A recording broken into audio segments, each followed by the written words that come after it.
Salve, salve, estudante! Joãozinho aqui na área. Vamos que vamos aí para o nosso tópico de lançamentos no campo gravitacional. A gente vai começar a falar do lançamento horizontal. Na próxima aula a gente fala sobre o lançamento oblíquo, beleza? Mas vamos que vamos então agora falar aqui de alguns conceitos básicos. Você se lembra daquele movimento chamado de queda livre? O movimento de queda livre, ele foi muito importante para a gente, né?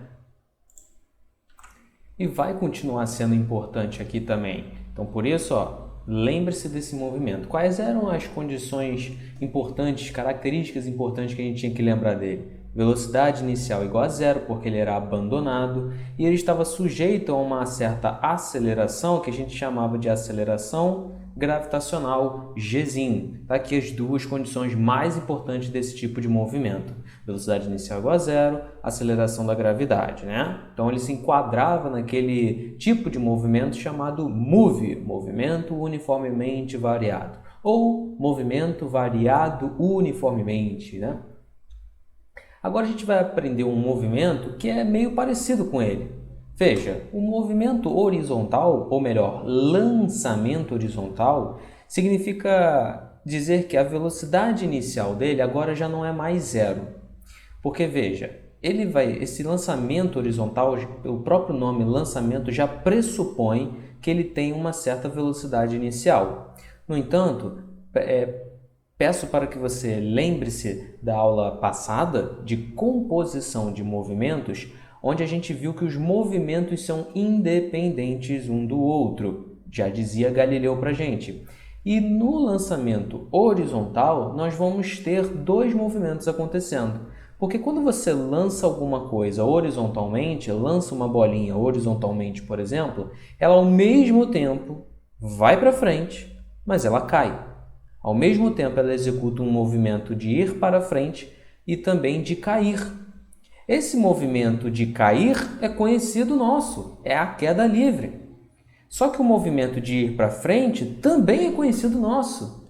Ele vai ser um movimento de velocidade constante, que ele aconteceria por inércia, né? Ele aconteceria indo na horizontal, nessa linha aqui horizontal. Então, vou até desenhar para vocês. Ele continuaria indo para cá, mas como existe a gravidade, a aceleração, que puxa ele para baixo, ele vai executar um movimento que é composto pelo movimento horizontal e pelo movimento vertical. Aí resulta nessa linha tracejada aqui em azul, que a gente chama de parabólica, uma trajetória parabólica. A gente vai até relembrar e ver o porquê ela é parabólica, né? Então, quais são as condições iniciais aqui desse tipo de movimento? Agora, como a gente tem uma composição de um movimento no eixo X e de um movimento no eixo Y, a gente tem que falar o seguinte, que a velocidade inicial ela vai ser dada por Vx. Então, Vx aqui vai dar conta de ter a velocidade inicial. Tem velocidade inicial se a gente olhar só para o eixo Y? Não, porque só olhando para o eixo Y a gente lembra da queda livre. E na queda livre a velocidade inicial era igual a zero. Então, velocidade inicial igual a zero. E ainda olhando para o eixo Y, qual é a aceleração que ele está submetida? A da gravidade. Então, são dois movimentos aqui que a gente está estudando agora ao mesmo tempo, mas que já são conhecidos da gente. A gente só vai fazer uma fusão aqui entre eles, uma junção, uma justaposição entre eles. Beleza? Seguindo. Então, agora a gente tem aí o movimento, o lançamento horizontal como um todo aqui. E, cara, se você lembrar de duas perguntinhas que era feita lá em queda livre, a gente tem as mesmas perguntas aqui sendo feitas e com a mesma resposta, com o mesmo procedimento para ser analisado. Duas perguntas que eram muito feitas lá em queda livre eram o seguinte: vem cá, qual é a altura que eu que eu deixo um objeto em queda livre, sabendo o tempo de queda dele? Aí você calculava a altura com essa expressãozinha aqui, delta y, que está fazendo o papel de altura, o h, né? Igual a gt ao quadrado sobre 2. Ou então ele perguntava o tempo de queda. Qual é o tempo de queda, sabendo que a altura é esta aqui, né? E sabendo, claro, que ele é abandonado, a velocidade inicial dele é igual a zero.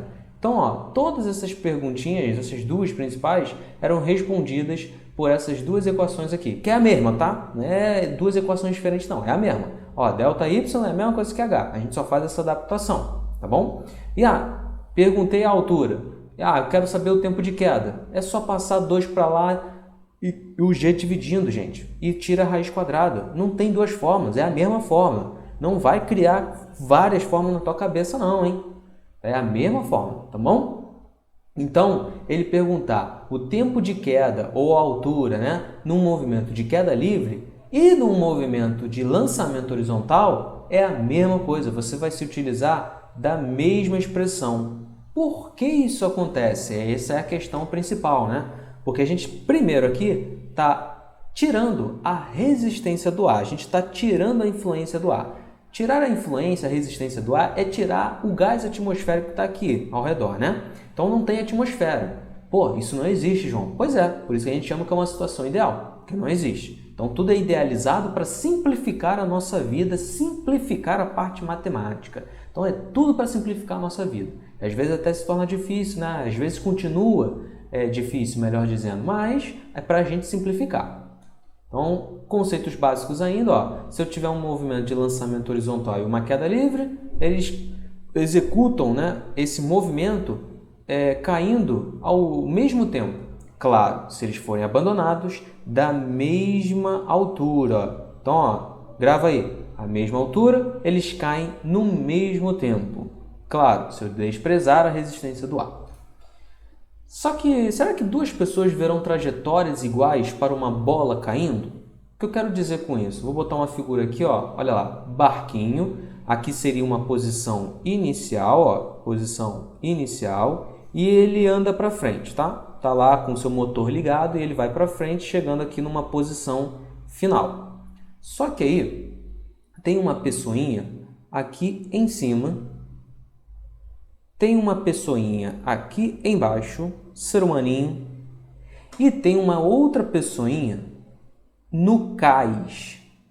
O que é o cais? Aquela parte de madeira onde a gente fica vislumbrando lá o pôr do sol, né? Fica vislumbrando quem está andando no mar, enfim, ele está aqui e parado, tá? Ele está paradinho. Então tem uma pessoa que está aqui em cima, lá no mastro, terra à vista, tem uma pessoa aqui no barco também, só que mais embaixo, e tem uma pessoa fora do barco no cais. Duas pessoas no barco, uma fora do barco. Essa pessoa que está aqui em cima no mastro, ela deixa cair, ela abandona um objeto, deixa cair ele em queda livre. Então, vou até colocar aqui, ó, com outra cor, que ele abandona um objeto, uma bola, tá? Abandona um objeto. Qual vai ser a trajetória vista, observada por essa pessoa aqui, 1, por essa pessoa 2 e por essa pessoa 3, beleza? Joãozinho, Maria e José. João, Maria e José. E aí? João vai ver que trajetória, Maria vai ver que trajetória e José vai ver que trajetória. Bom, tente se colocar no lugar de João, que é a pessoa de número 1. Ele abandona, a bolinha, e essa bolinha cai onde é a trajetória que ela executa para João. João observa essa trajetória aqui em linha reta. Então, ele vê em linha reta, ó, uma trajetória retilínea. E Maria, que está logo abaixo, como é que ela visualiza isso aí, essa trajetória? Também retilínea. A mesma coisa que João vê, Maria vê ali, ó, a pessoa 2 também vê, retilínea. Tanto que ela consegue até pegar, né? Joga aí, João, a parada para mim. Aí ele joga, abandona, então pronto, ela pegou na mesma posição. Ela não precisa se deslocar nem para frente, nem para trás, nem para o lado, nem para o outro lado. Ela pega na mesma posição, logo abaixo da posição de João.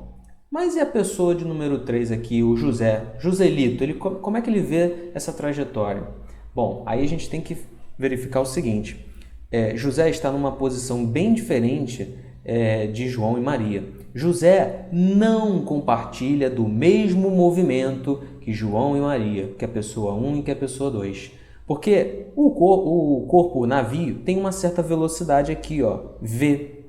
Só que João e Maria, por estarem dentro do barco, também compartilham dessa mesma velocidade.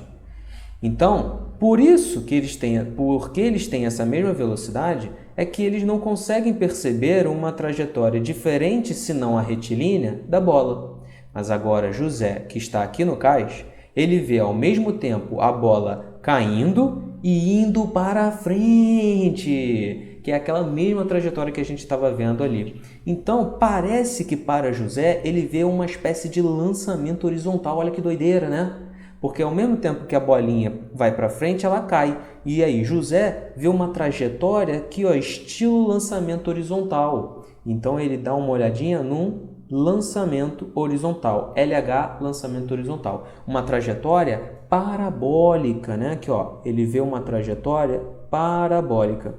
O que eu quero dizer com isso? Que pessoas em posições diferentes podem observar trajetórias diferentes, tá bom? Vamos só formalizar um pouquinho essa frase, porque eu quero dizer o seguinte: a trajetória de um objeto depende do referencial escolhido. O que eu quero dizer com referencial? Traduzir aqui, ó, mastigadinho para vocês. Pessoas em locais diferentes. O que é local diferente? É referencial. Local é referencial. Pessoas em locais diferentes, referenciais diferentes, podem observar trajetórias diferentes. É o que a gente acabou de visualizar ali, tranquilo? Olha um exercício aqui, marotinho pra gente. Um avião com a finalidade de abastecer uma região que se encontra isolada voa em linha reta horizontalmente, com velocidade constante em relação ao solo, quando abandona uma caixa com alimentos, conforme a figura. Desprezando a resistência do ar, a trajetória descrita pela caixa de alimentos terá a forma de uma parábola. Do ponto de vista de um observador que estiver no avião, não é mesmo. Quem está no avião é aquela pessoa, é aquela João e Maria, né? Que está compartilhando da velocidade do avião. Aqui, ó, o avião vai para a direita, João e Maria que estão dentro do avião também vão para a direita. Então, para quem está dentro do avião, vê uma trajetória retilínea. Agora, para quem está fora do avião, como essa pessoa aqui, ó, que está observando ele indo para frente, também observa a caixa indo para frente, mas também caindo, né? Então, ó, ao mesmo tempo que ela vai para frente, ela cai. Então, executa uma trajetória que é a composição do movimento de ir para frente e de cair, ou seja, um lançamento horizontal, uma trajetória parabólica. Então, essa aqui, letra A, está errada. B. Linha reta vertical do ponto de vista de um observador que estiver no avião. Exatamente o que a gente acabara de falar. Letra B, o nosso gabarito. Seguindo, vamos analisar agora a composição desses movimentos de uma maneira mais vetorial. Vamos aprofundar um pouquinho mais aqui a nossa conversa. Inicialmente, a bola está aqui em cima de um prédio, imagine um prédio, né? E ela é lançada, por isso o nome lançamento, com uma certa velocidade inicial representada pelo vetor aqui em azul. Beleza. Passado um tempo, olha o que acontece. Ela vai para frente, né?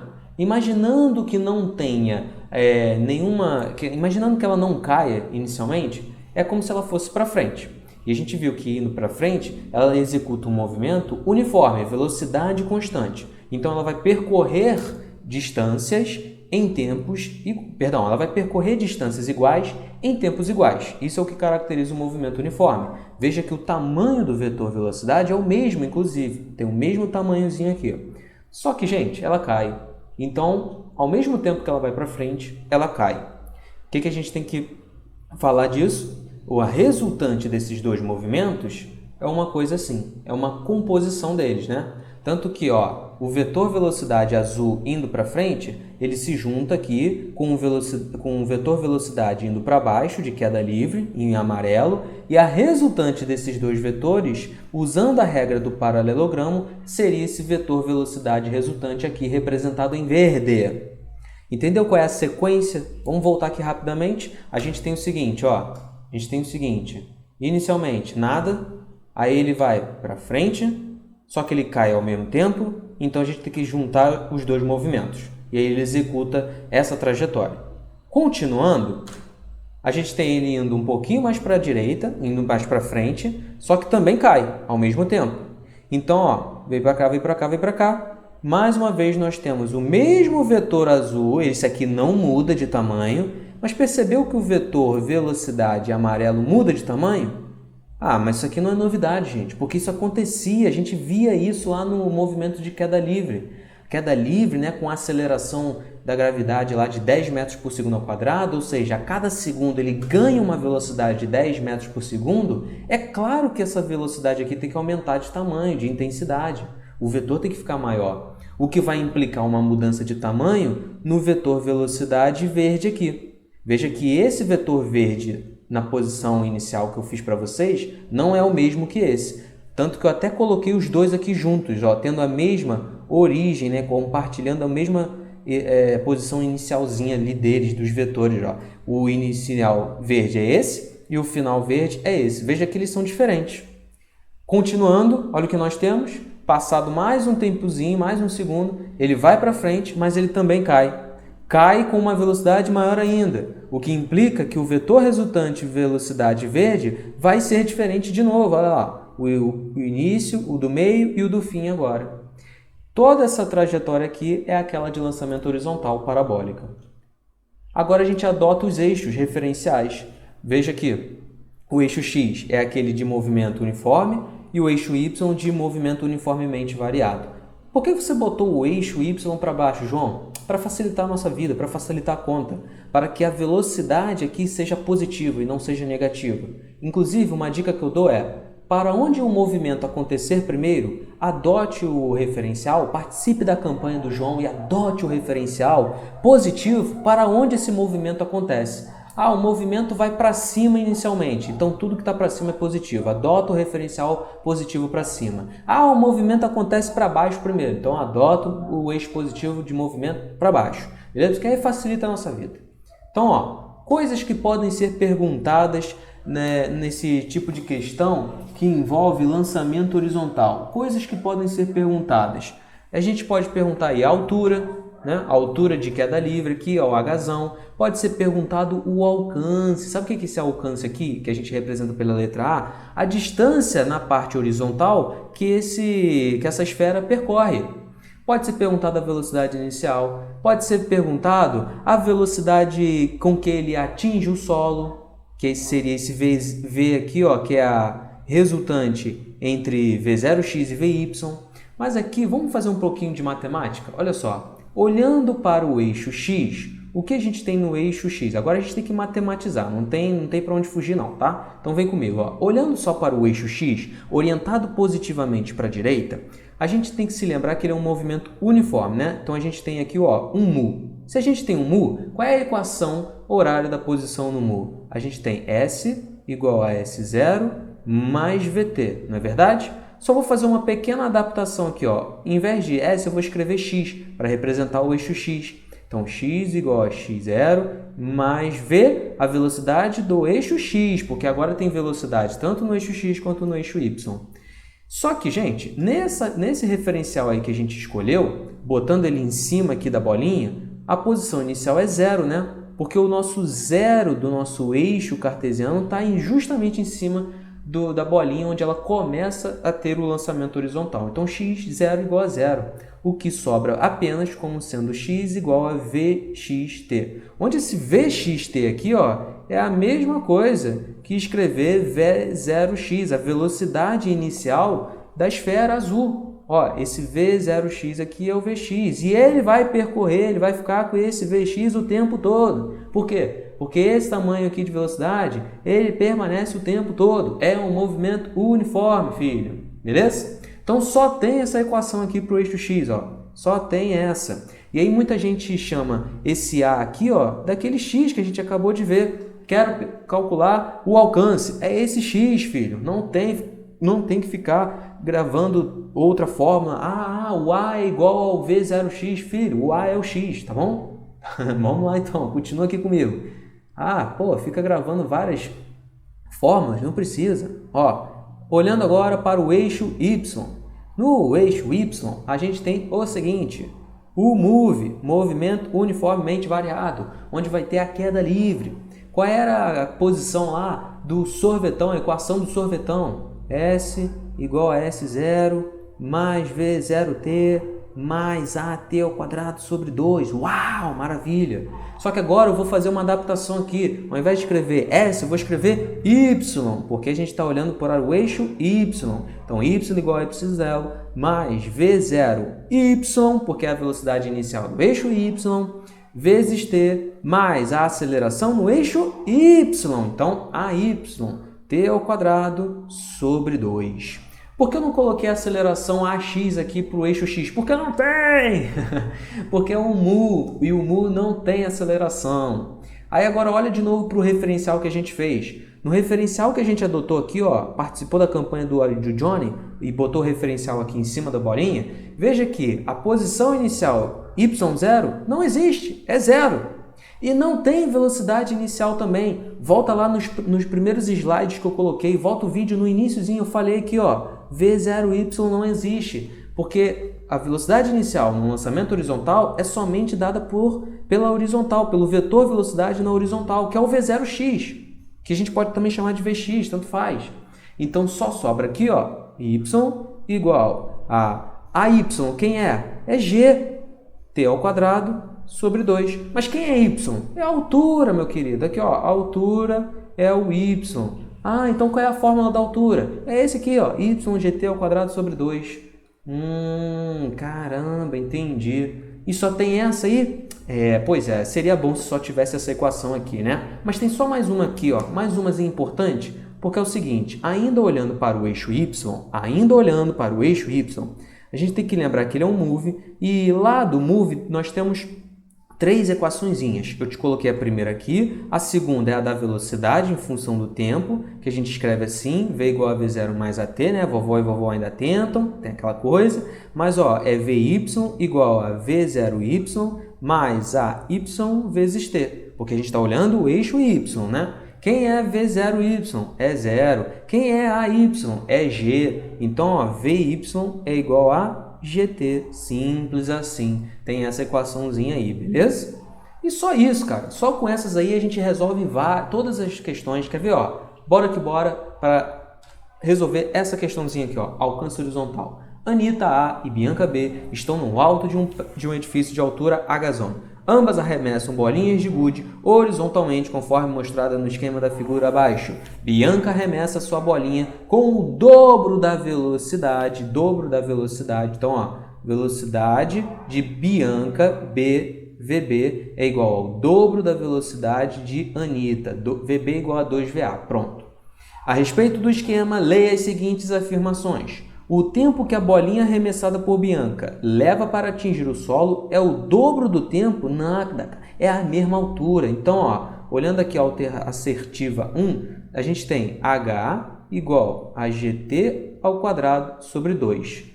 A altura depende de G, que é a mesma para as duas, a aceleração da gravidade é a mesma para as duas, depende do tempo de queda e depende de 2. 2 é 2, gente. Então, se G é G, 2 é 2... tudo é igual para situação A e para a situação B, então a altura e o tempo serão iguais. Tempo de B é igual ao tempo de A. Objetos soltados da mesma altura, na mesma aceleração gravitacional, vão ter o mesmo tempo de queda. Então, essa aqui está falsa. Ó, isso aqui está falso. Sai, vou botar aqui, ó, falso. 2. A distância do edifício até o ponto em que a bolinha arremessada por Bianca atinge o solo é o dobro da distância alcançada pela bolinha arremessada por Anitta. Será? Na 2 ele está falando do alcance, meus amores. Alcance, x ou a, como você preferir, é Vxt. Olha aí a equaçãozinha aparecendo. Ele diz que a distância vai ser o dobro. Só vai ser o dobro se a velocidade for o dobro.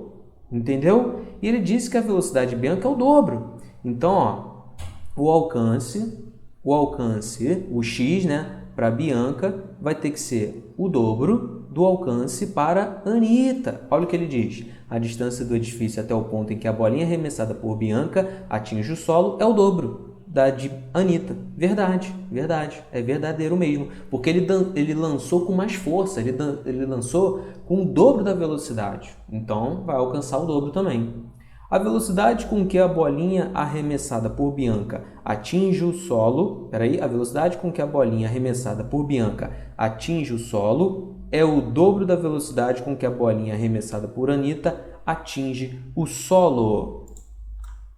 Ah, essa aqui não pode ser, né? Essa aqui não é falsa. Essa aqui é falsa. Sabe por quê? Para que fosse verdadeira essa afirmação, seria necessário ter que dobrar também o tempo de queda da bolinha lançada pela Bianca, para que essa velocidade resultante ao tocar o solo fosse o dobro em relação à bolinha da Anitta. O que eu quero dizer é o seguinte, é que quando ele pergunta sobre a velocidade, quando ele chega ao solo, a gente vai ter que compor a velocidade horizontal e a velocidade vertical, né? A velocidade horizontal para B e para A não é a mesma. Olha aqui, ó, é só a gente olhar a velocidade inicial de ambos. Não é a mesma. Então não tem como a velocidade final com que eles chegam ao solo ser a mesma. Então essa aqui tá falsa. Nem preciso fazer matemática nenhuma. Então apenas 2 está correta. Então vou ficando por aqui, meus queridos. A gente vai se vendo. Valeu, valeu e fui!